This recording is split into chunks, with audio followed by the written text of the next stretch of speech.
तो क्या परेशान कर रहा है ये, क्यों परेशान कर रहा है ये, कैसे परेशान कर रहा है ये इन्फॉर्मेशन है और क्या इन्फॉर्मेशन नहीं है कंप्लीट।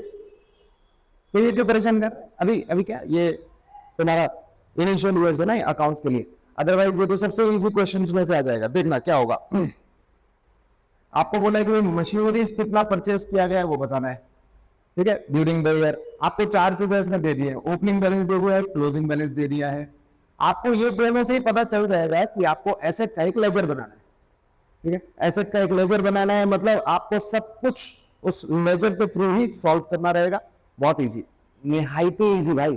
देख लेते हैं क्या क्या होगा। अच्छा, इसके अलावा इन्फॉर्मेशन क्या दे रखी है भाई, टोटल डेप्रिसिएशन जो पूरे साल में हमने लगाया है वो है ₹40,000। टोटल 60,000 की एक मशीन हमने सेल की है। अच्छा, मशीनरी था ना, तो ये मशीनरी हो जाएगा, ठीक है, this will be the sale of machinery. तो हमने मशीनरी सेल की है, चलो ना कर ही देते हैं सही।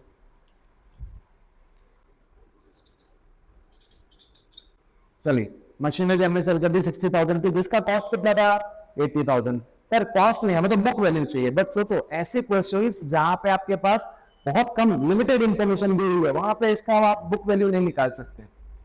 डेट्स नहीं दिया है, ईयर्स नहीं दिए हैं, डेप्रिसिएशन डायरेक्टली दे दिया गया है, अदाना पता निकालना, पूरे साल की छोटी सी इंफॉर्मेशन दी है। ये बहुत बेसिक क्वेश्चन है, तो ये इंफॉर्मेशन आपको दे रखी है। ऐसे क्वेश्चंस को सॉल्व करने का सबसे अच्छा तरीका है वही जो अभी मैंने बताया, लेजर बना के।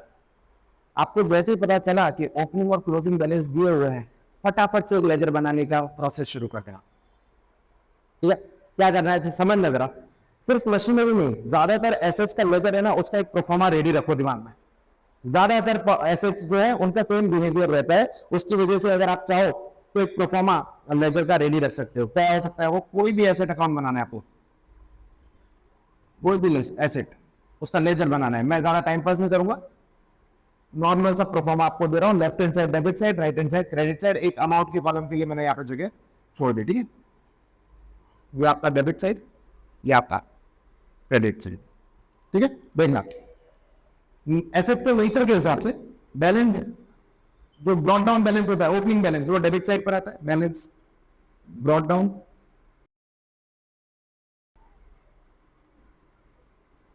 जो भी वैल्यू आती है आप लिख देते हो।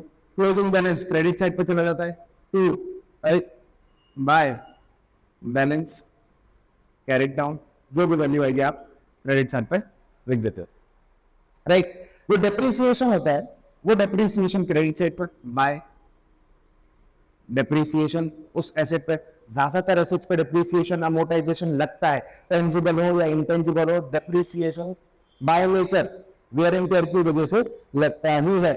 कुछ एक दो एसेट ऐसी हैं जिन पे डेप्रिसिएशन नहीं लगता है या अमोर्टाइजेशन नहीं लगता है, बाकी मोस्ट ऑफ द एसेट्स पे डेप्रिसिएशन लगता ही है, जिसकी वजह से एसेट्स की वैल्यू रिड्यूस होती है, इसलिए उसको क्रेडिट साइड पर एसेट्स में लिखा जाता है। जो भी डिप्रिसिएशन का अमाउंट होगा वो भी आप क्रेडिट साइड पे लिख दोगे। उसके बाद आता है एसेट को परचेज करना और सेल करना। एसेट परचेज किया जाता है तब एसेट का अकाउंट डेबिट किया जाता है। आप कैश या फिर बैंक या फिर किसी पर्सन से उधार लेके, मैं कैश एंड बैंक ही रखता हूं अभी, एसेट परचेज कर सकते हो। इसको मैं ब्रैकेट में लिख देता हूं, परचेज ऑफ एसेट। जो भी अमाउंट आएगी, जितने का भी आपको एसेट परचेस करना है वो, और बाय जो सेल करना है, जो आप एसेट बेचते हो, वो भी कैश एंड बैंक के थ्रू या उधार में बेच रहे हो तो आपका डेटर जैसा क्रिएट होगा, बाय कैश एंड बैंक। यहां पे मैंने लिख दिया सेल ऑफ एसेट, जितने अमाउंट में भी बेचा है वो, ठीक है। तो अगर आप देखोगे ना, यहां पे चार इंफॉर्मेशन आपको दे दी है, वो चार इंफॉर्मेशन यहाँ पे भी है, और पांचवी इंफॉर्मेशन आपको ढूंढने के लिए बोला है, वही मिसिंग फिगर आपका अमाउंट फाइंड आउट करके आपको दे देगा। कहां अटकोगे, यहां अटकोगे। सेल ऑफ मशीनरी, जिसका कॉस्टिंग वैल्यू वाला, कॉस्ट वैल्यू अलग है और सेल वैल्यू अलग है, सेलिंग प्राइस अलग है। तो ये क्या है समझिएगा, जब भी एसेट को आप बेचते हो तो डेप्रिसिएशन माइनस करने के बाद जो बुक वैल्यू होती है, उस वैल्यू पे आपको प्रॉफिट या loss on sale of asset निकालना है। अच्छा, प्रॉफिट या loss on sale of asset, इसको मैं प्यार से बोलता हूं प्रॉफिट होता है तो मैं बोलता हूं पोसा, profit on sale of asset, और लॉस होता है तो Losar, loss on sale of asset, loss on sale of asset. ठीक है, आपको याद क्या रखना है, आपको ये याद रखना है, लेजर पेस्टिंग करोगे ना जर्नल एंट्री से तो डायरेक्टली आ ही जाएगा, लेकिन जब आपके पास एग्जाम में 2-3 मार्क्स के लिए ये क्वेश्चन आया है तो कहाँ जर्नल एंट्री करके लेजर पेस्टिंग करने बैठोगे। डायरेक्टली याद रखो ना, सेल ऑफ एसेट के साथ आता है LOSA, by LOSA, loss in sale of asset, और इसके ऑपोजिट चला जाएगा POSA, POSA, profit on sale of asset. खत्म। अब जरा सोच के बताइए यहाँ पे इसमें लोसा कितना हो रहा है, 60,000 और 80,000, लोसा कितना हो रहा है, लोसा हो रहा है पोसा हो रहा है, लोसा। ये लोसा लोसा क्या है,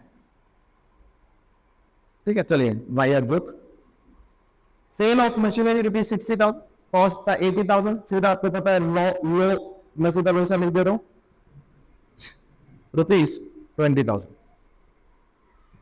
बस खाली जगह पूरे आंसर आ जाएगा रेडी। चलो क्या आंसर होगा बताइए, आप लोग कमेंट बॉक्स में बताइए।